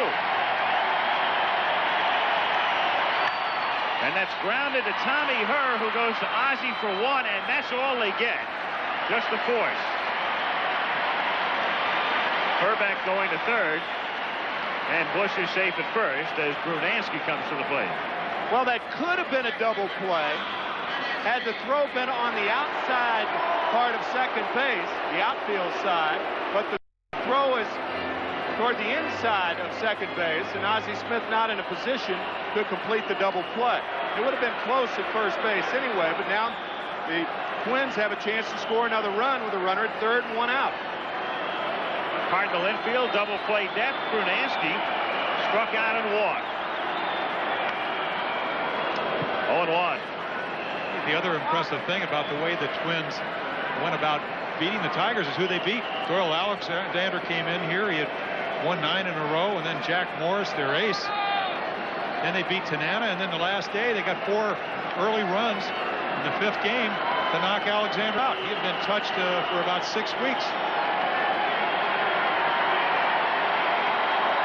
Bush bluffs, throw back by Pena, got him on a backhand tag by Dan Dreesen. So Bush bluffed going to second, had to come back, and Pena whipping it down to first, and Dreesen putting the glove on him. He whipped it down to first on a very difficult pitch to throw the ball inside, and Dreesen with a very quick tag. It looked like he was in there. It was a high tag, wasn't it? I don't think he gets to the bag till after he tags him. You might be able to see from this angle. Again, aggressive, whether you're down 7-1 or whatever. Right here, he does tag him high, but yeah, he did. You're right. Didn't get his hand in there. Yep. And Brunansky takes a strike to make the count 1-2. So 2 down now with Herbeck at third. Bottom of the 5th inning, Minnesota leading 7-1.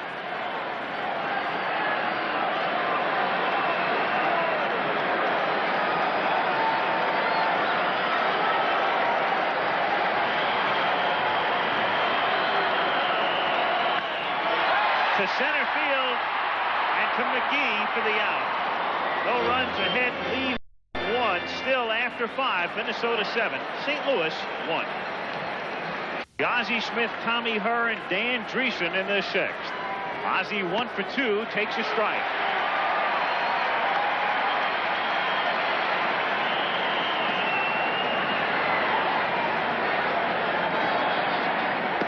Cardinals living a bad World Series dream. You'll recall in '85, they were leading the Kansas City Royals 3-1.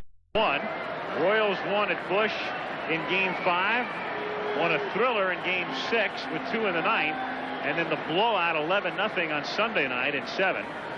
There's John Tudor, who'll go to the mound in St. Louis on Tuesday. John started Game 7 in Kansas City in 1985. Little camera shy tonight. Yeah.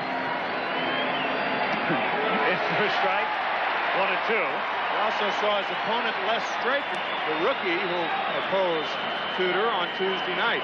The matchup you talked about, Straker 8-10, Tudor 10-2. Just off the plate. Straker charting pitches, and Al Newman looking over his shoulder. Says, come on, man, that was a slider, not a fastball.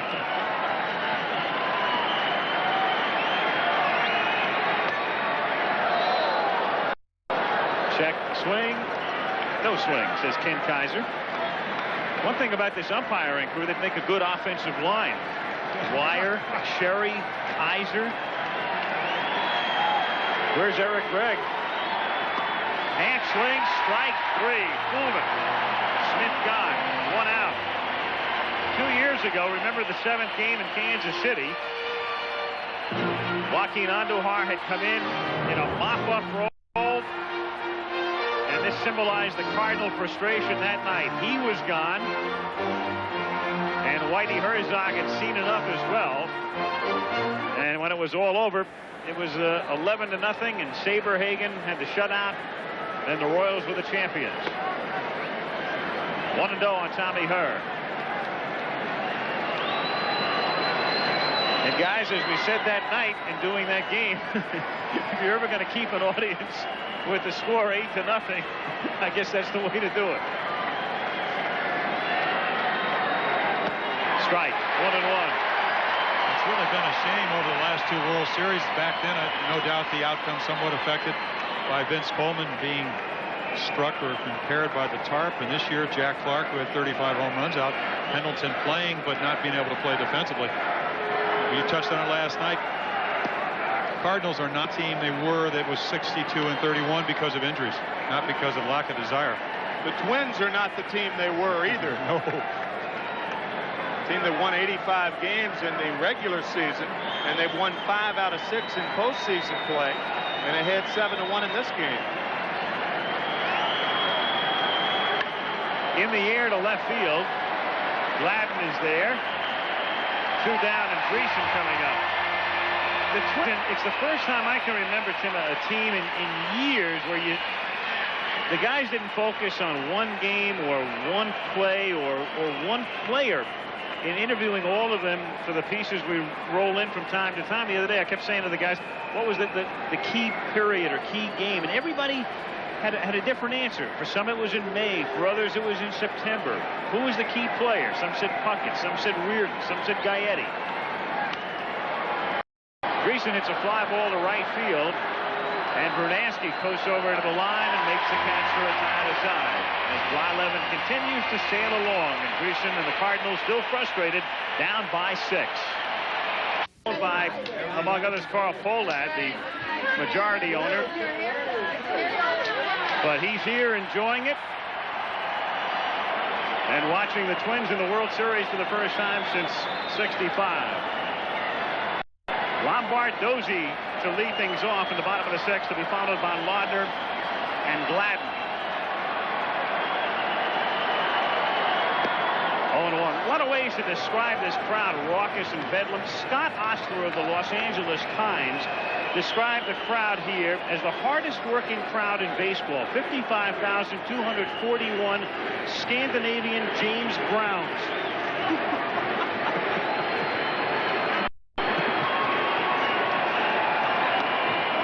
They feel good, and you knew that they would. Scott Ostler, what a line.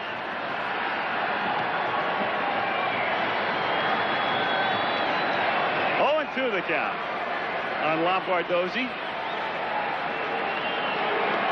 and down he goes on 3.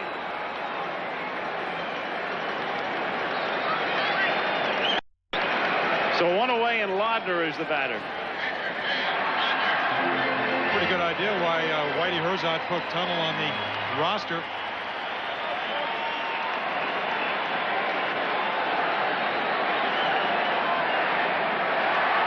Only the 3rd hit in postseason play for Laudner, but every one of them have been productive base hits. Strike to Laudner. You could see from that replay that Ozzie Smith playing him up the middle then has moved over a little bit. Not as quite up the middle. Apparently the scouting report said that we saw it last night. He went the other way. Hit the ball to right field. 1-1. But you know, Tim, as well as I, and I pitched on artificial turf, hated it. If they hit the ball as hard as Laudner did, it better be at somewhere. It's going to be through the infield before you can even make a move, even if you do have the skills of Ozzie Smith. Laudner wants Wire to check the ball, and the count is 2-1.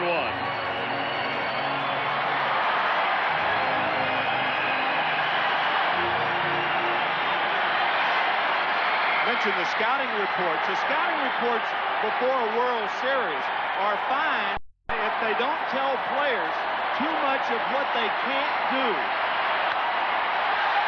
To center and deep, And McGee goes back, and it's gone.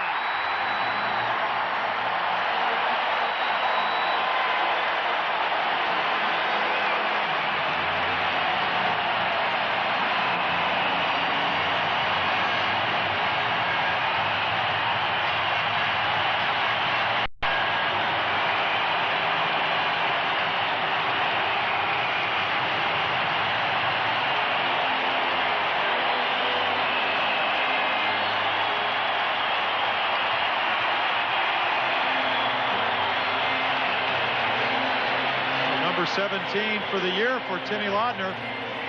Once hit 41 in the minors. Excellent power. Shows it right there.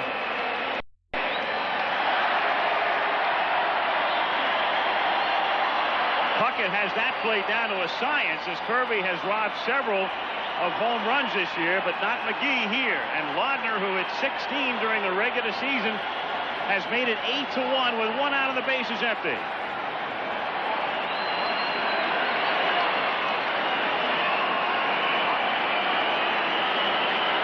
Gladden 1 for 3.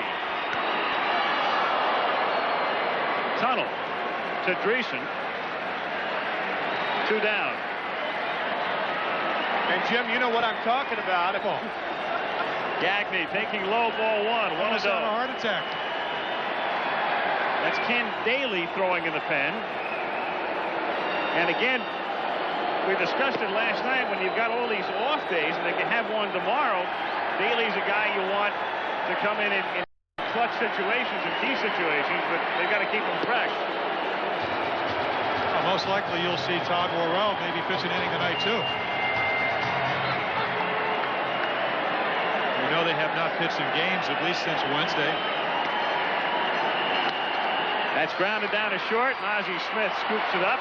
Patented play, and the inning is over. But the Twins get a run on the homer by Laudner and lead by a score of 8-1. Buying the team from the Griffith family. And watching his team on top by a score of 8-1 as McGee starts things here in the 7th inning. You know, the remarkable thing about the Twins, and we've touched on it in the first 2 games, and most of you are aware of it, as they came from the depths of the standings, last year finishing 6th, and they were last until the final week of the season, and then coming out of nowhere. But this was a team whose very future in this area was in question and in jeopardy a couple of years ago. Not drawing well, rumors and talk about the team leaving Minnesota, and how healthy they've gotten in a hurry. 1-2. What winning will do. Tom Kelly said it well today. He said the only thing that brings people out is winning. And they won. And they're bombing. They're not only winning, as you can see, 13 runs in the 2 games. That's the composite score over the last 2 nights. 18-2 the total. And the 4th has been lit up like the 4th of July. Down goes McGee. Strikeout number 8 for Bert Blyleven, who has now retired 7 straight, and Juan Berenguer gets his arm loose in the bullpen. Talking to Tom Kelly before the ball game, and he said that one of the reasons he didn't take Viola out earlier last night was he had a big lead in the minor leagues. As you see, Pendleton foul 1 back. He had a 9-0 lead, and he was encouraged to pitch a younger pitcher. And he pitched that younger pitcher, and before he knew it, the opposition had scored 8 runs in the top of the 9th inning. And he said, never again. It's going to be locked up, and you certainly understand his reasoning. He's not taking Blyleven out until he's sure it's locked up. Outside. 1-1. He also talked about the fact that he did abuse Berenguer's and Reardon's arms in the playoff. He used them more than he should have as far as he's concerned. So you might see him tonight, but it's the reason we didn't see him last night. 2-1 the count.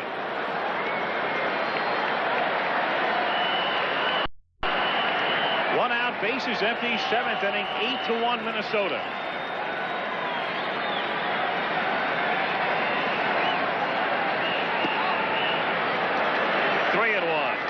It's amazing when you see Bert Blyleven. Take a look at the Cardinal bench.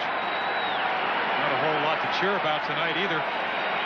Very much like Don Sutton's, only won 20 games one time, 244 wins, but he's tied with Sutton for lifetime shutouts among active pitchers in the American League. Excuse me. Trailing Sutton, but tied with your good buddy Steve Carlton. Steve Carlton. At 55, Sutton has 58. You see the tailing fastball. Left-handed hitters think a pitch like that's going to be inside, and the ball with the late tail is a strike. In the air to deep left center field. Gladden fades on it and makes the play. So 2 down now in the 7th inning. And Kurt Ford. Excuse me, it's all part of the game plan. As Timmy said, that tailing fastball. Blyleven did not used to throw that pitch. Now he holds the ball with the seams, and you wonder how a guy, even though he has a great curveball, can pitch for 17 years. You make adjustments. The change up here and there. We've seen a couple tonight. Good curveball, and then he has 2 fastballs. The one that sinks, which is what the one he threw to Pendleton, and then the 4-seamer, the rising fastball. Ripped back through the box for a base hit. And so Ford in the lineup against right-handed pitching only has a perfect night going. 2 singles and a walk.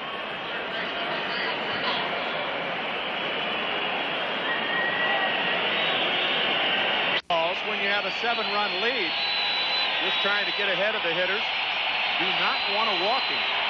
I'll tell you, that's the biggest argument about the radar gun. The radar gun doesn't gauge movement and location. And movement and location get hitters out much more than velocity. I think that there's a reason for the radar gun. It's good for injuries, a guy coming back from injuries, just to rehabilitation to see if he's got strength in his arm. That's hit back through the box for a base hit. So again, a single to center field with 2 down. Ford advancing to second, and it will bring up Pena. Just emphasizes your point about location. He has thrown 2 balls in the middle of the plate. We're here in the 7th inning at 86 miles per hour on a slow gun, and yet the ball, the position of the ball, as we look at some of the concessions, which look pretty good, really dictates what kind of swings the Cardinal hitters are going to have. Ball in the middle of the plate, they're going to hit the ball hard, especially contact hitters. And another point is I think a lot of people in baseball become overly enamored with keeping the ball down. They say all you have to do is keep the ball down, when in effect working a hitter in and out is what gets him out. If the ball's over the fat part of the plate, it matters not whether it's up or down. They're going to nail it. He keeps that one inside, too far in, and it's 1-0. Because hitters are trained to lay the fat part of the bat over the heart of the plate. If it's inside, it's on the handle. If it's outside, it's on the outside part of the bat, off the end of the bat. You try to keep the ball as a catcher and a pitcher off the good part of the bat. You can do no more than that. That's your job.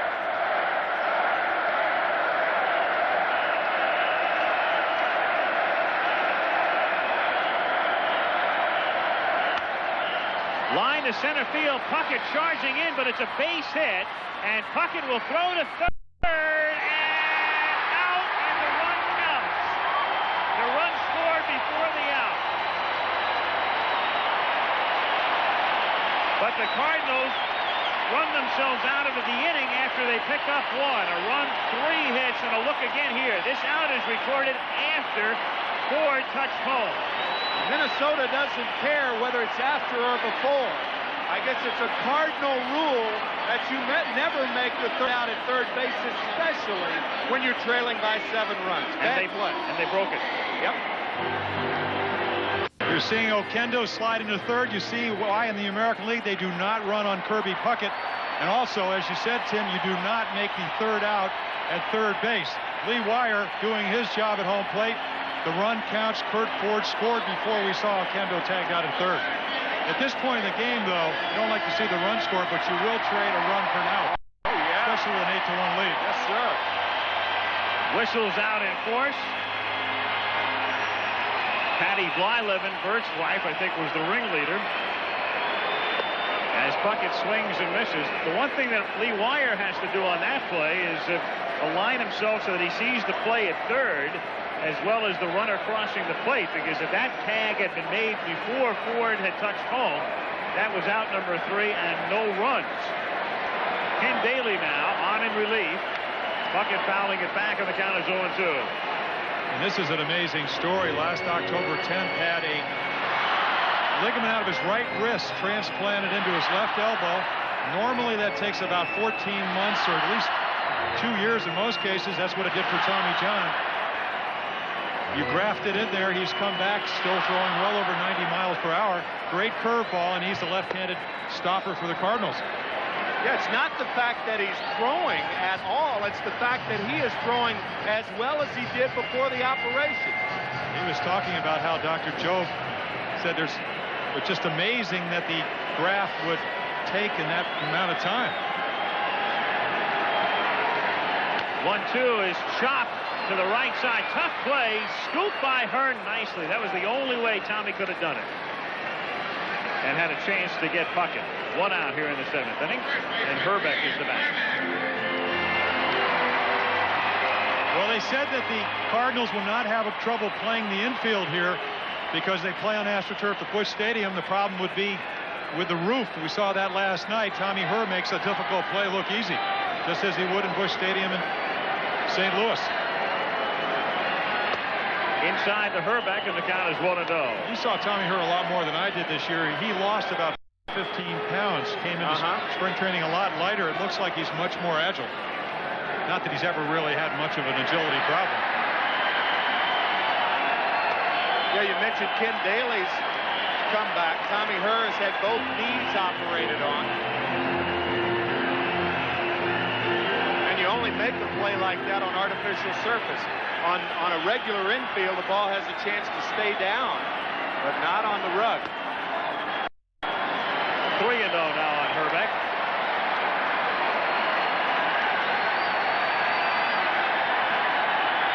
Kent 2 for 4 in the first 2 games of the series. 8-2 Minnesota, 1 out, bases empty in the bottom of the 7th inning. And Tommy Herr with a more conventional play. 2 out. 3-0.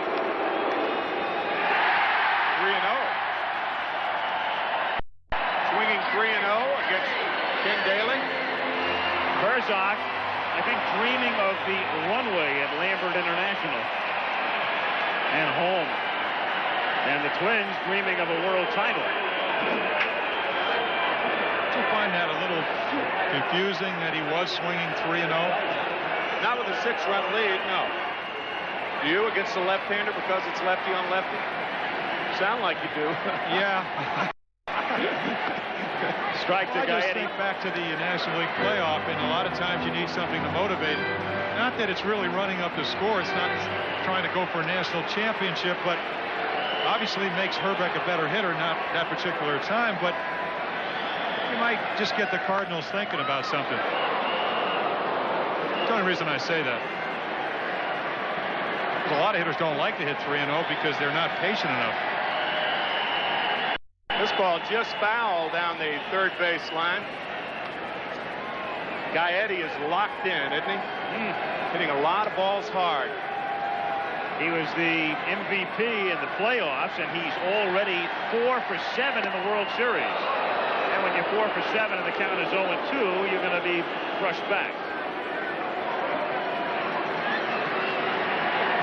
So that was a predictable pitch, and there is the ace of the bullpen, Todd Worrell. And Jim talking about it before, it wouldn't be surprising to see him just to keep him fresh. Down to Wayne Terwilliger, the first base coach, and Worrell throwing. Wayne Terwilliger can probably double his salary if the Twins win the World Series, because the winning share here is going to be about $90,000. Not only that, he told me before the series began that it took him about 12 years to make what he would make if the Twins win the series, and that would take about, what, 2 weeks? The first 12 years of his career. First 12 years of his career, right. Half swing, and they get Gaetti, and that's the first time that's happened tonight. We'll go to the 8th. 8-2 Twins in Game 2. Jeffrey Leonard with 1 flap down. I think it's easy when the score is 8-2. I mean, come on. Here's what Dan Gladden said last night. He said, you know, I thought for a moment when I went around second base, should I go with one flap down? I think that he got his mind settled. You know, it's kind of exciting when you hit a grand slam, but his mind settled and he decided he didn't want to do anything to instigate anything with the Cardinals. Well, Berenguer comes in to pitch because Blyleven goes 7, leads with a 6-run lead, and Coleman, the batter. Vince is 0 for 3 tonight and 0 for 7 in the 2 games. Coleman, Smith, and Herr in the 8th inning.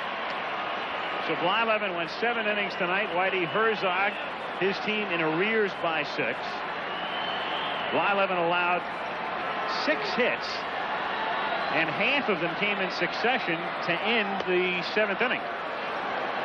The Cardinals know Berenguer. They saw him last year at San Francisco. This year he had a great year, 8-1, had some elbow problems early, but pitched, as we said, Tom Kelly used him 4 out of 5 games in the playoffs. 90-plus fastball, forkball, and a good slider. But what gets him in trouble is control. And that might be why we see Jeff Reardon throwing. If they take off Berenguer, he could have trouble throwing strikes. He matches up a lot better against aggressive hitters that expand and widen the strike zone. And hit into left field, and so Coleman gets off the schneid as he picks up a base hit in his 8th series at bat. And for Vince Coleman, who missed the 85 series because of the tarp, that's a personal first. First World Series hit as Vince is at first base, and tomorrow night, Frank and Dan will be at Texas Stadium in Irving, where the Washington Redskins come in against the Dallas Cowboys at 9 Eastern time. Coleman goes, the pitch is a strike, and the throw is also a strike, but too late. So Coleman down by 6, and the Cardinals maybe just trying to do something to stir it up. Yeah, we mentioned earlier that hitters not taking first pitches to give the pitcher a chance to walk them is one thing that hasn't changed for the worse in baseball. This has changed for the better. Teams that can run will run regardless of the score. And Smith takes a strike, 0-2. And I think the pioneers in that, Maury Wills, Lou Brock, and certainly Ricky Henderson. Smith questioning Lee Wyer's call.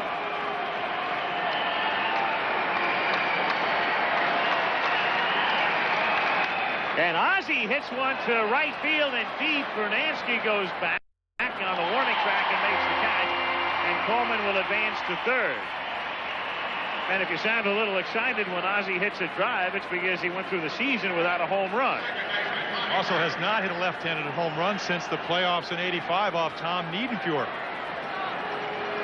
Talks about his swing with left-hander, goes to a lighter bat. Berenguer tries to get the ball in and does, but I think he got it up on the bat. Ozzie hit it good, but not good enough. Last year, 6 home runs, all right-handed, so his power is from the other side of the plate. Tommy Herr, he too has drawn a blank in the series, and he hits one softly backhanded by Lombardozzi. Coleman holds the 3rd.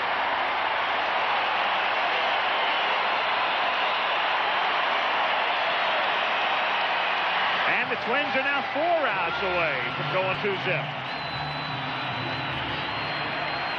Berenguer's ball gets on you in a hurry, and he hits Tommy Herr on the handle, and a good play by Lombardozzi. Good anticipation.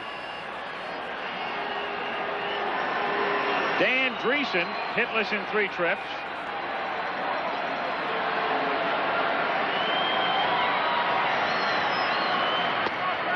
One and oh. Jim mentioned the control of Berenguer. I have a line for you to read.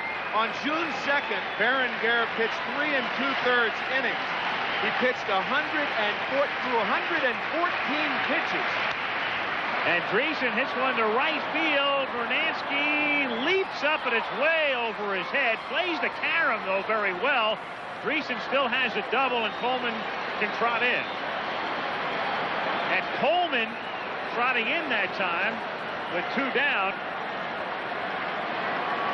to make it 8-3.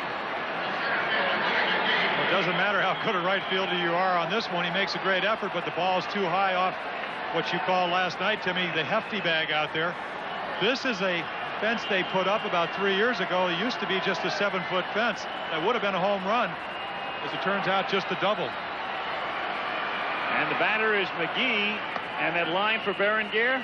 3 2/3 innings, 114 pitches, 9 bases on balls, 5 strikeouts, 3 bases loaded walks, and more 3-ball counts than outs.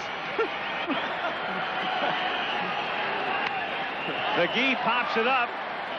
That game had to go 4 hours. Now back out of play. Can you imagine throwing 114 pitches in 3 2/3 innings? Can you imagine Tom Kelly letting him? Yeah. Must have either lead or a big deficit. In all fairness to Juan, though, he did have some elbow problems, and had him 1 year. You do have a way of sometimes losing the plate. That was at Fenway Park. Well, that explains it all. Have you ever pitched there?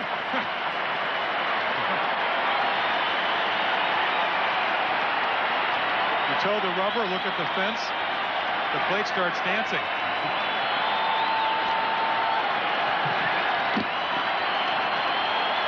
1-2 the count on McGee. 2 outs.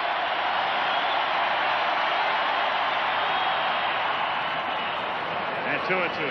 Fourth ball. 8-3 Twins.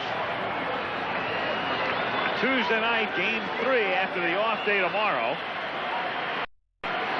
Tudor and Straker.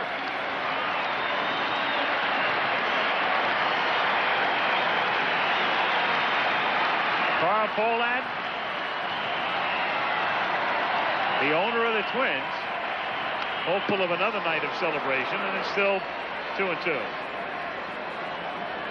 There it is. There's the matchup. Straker, out of Venezuela, long-time minor leaguer who earned a spot on the club, and Tudor, who has been magnificent over the past few years at Busch Stadium.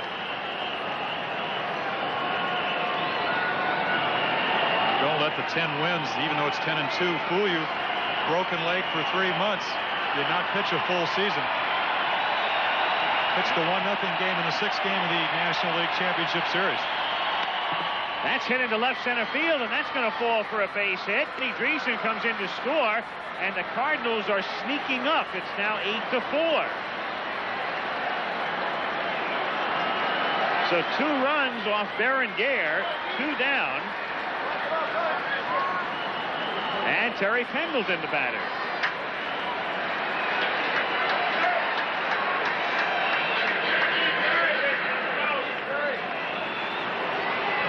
Pendleton, again, if you join us late, reduced to left-handed batting with a rib muscle pull. He can't bat right-handed. He can't play third base, and that will hold true for the rest of the series. Hits it sharply. Lombardozzi knocks it down, keeps it in front of him, and throws him out. Card settled for 2 after 7.5. 8-4 Twins. Team takes a 2-0 lead. They have a tremendous advantage, and they normally do, but more than half the teams, 9 of the last 15 that had that lead, lost the series, including the Cardinals in 1985. Boston last year. Of the last 15, Boston, exactly. Larkin leads things off, pinch hitting for Busch, and Gene hits a fly ball to McGee for out number 1. So 1 down here in the bottom of the 8th inning. And Brunansky is the batter, and Herzog is going to go to the bullpen. He's going to bring Worrell in here. So with the right hand batting Brunansky coming up, it will be Todd Worrell who comes in from the bullpen. White facing Worrell with 1 out and the bases empty in the bottom of the 8th inning.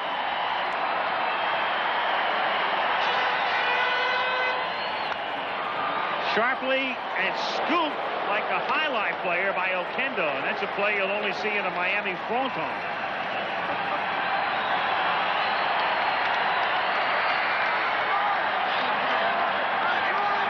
Well, watch Okenda snag the pelota and gun out Bruno. Yeah, but did you have the Quinella on that one?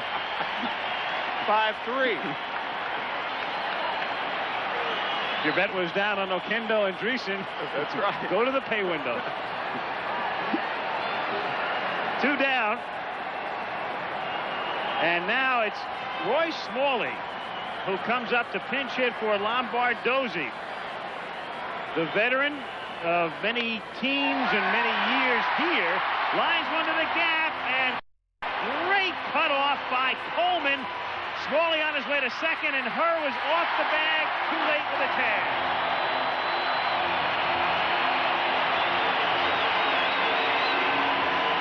Well, Smalley did DH from the left side most of the year. Well, right after the All-Star game. Picks on the first pitch, and this is what we talked earlier. Coleman, not a great arm, but great range. Doesn't make a strong throw, but a quick one. A little bit offline. Smalley beats the tag.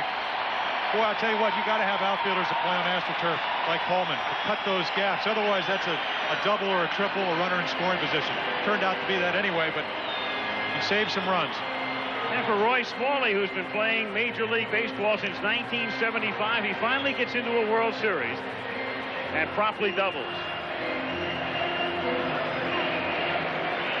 And Newman goes in to run for him at second base with Laudner at the plate. And Laudner pops it up in foul ground. Pena got a late start, and it won't matter. It's back in about 5 rows.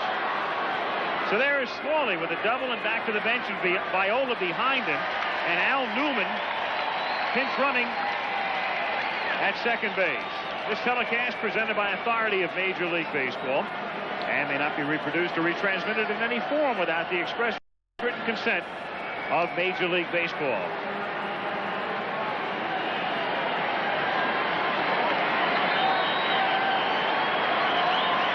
Todd Worrell.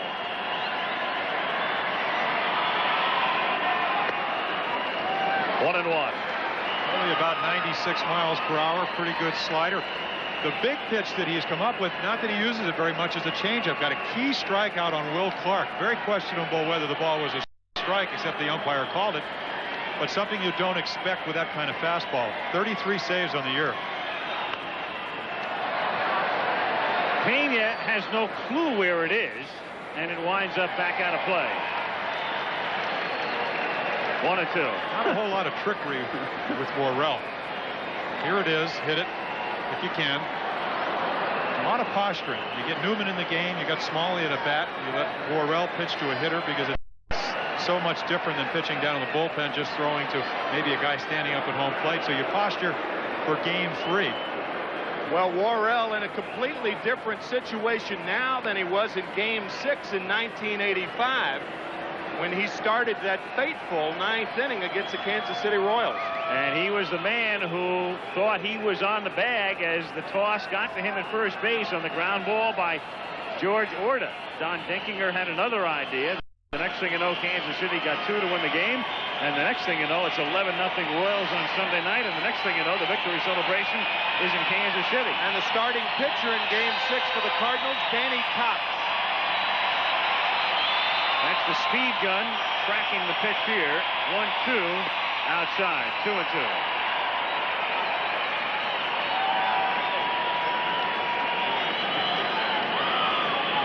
It was a 90-mile-per-hour slider.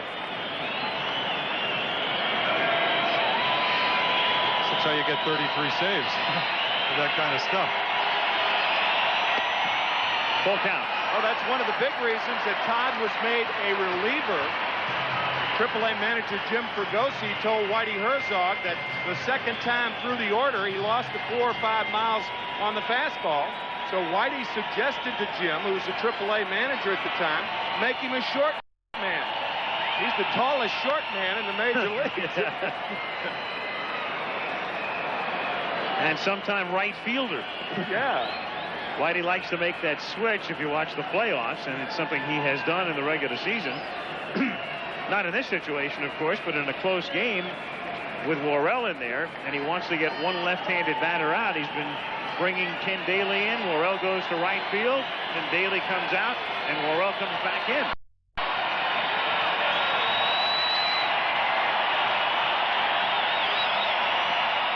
And he loses him. So Tim Laudner, 191 during the regular season, has a 2-run single, a home run, and a walk. And Dan Gladden is the batter. Gladden is 1 for 4.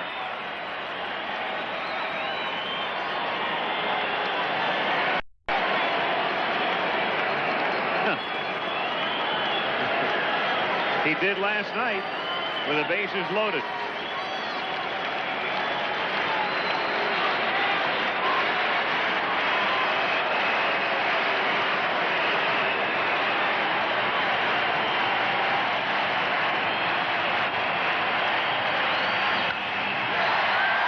Center, but Fleet McGee gets there and makes it relatively routine.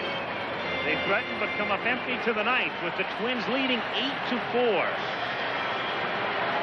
Reardon comes in to pitch for Minnesota.